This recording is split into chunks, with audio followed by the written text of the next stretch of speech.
Hello, how you doing? My name is CJ Cage.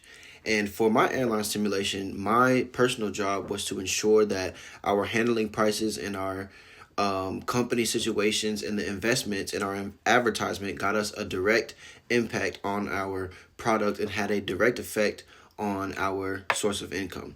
So a big part of what I was focusing on was keeping the things consistent and having things like ticket sales, pricing, and results, making sure that they were up to par and consistent.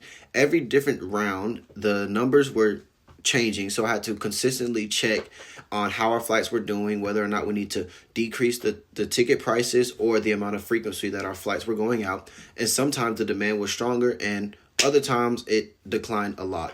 And so that meant we had to adjust the prices really consistently in order to stay profitable, which sometimes had some effect with our advertisement and it scared off our customers.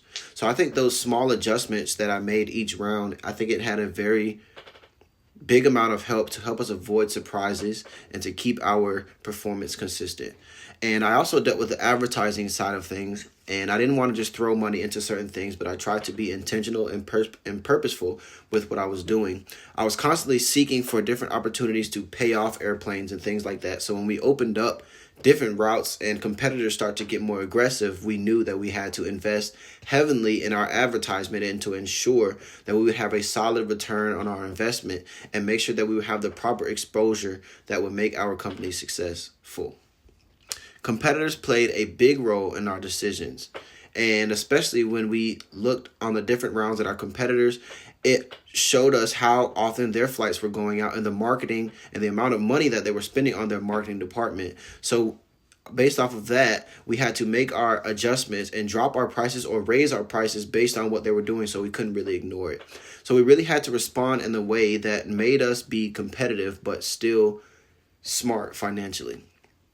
Overall, my goal was to ensure that we were steady, flexible, and competitive. And the greatest lesson that I learned is that advertising and pricing is very important when it comes to being able to compete with your competitors and staying connected to your target market.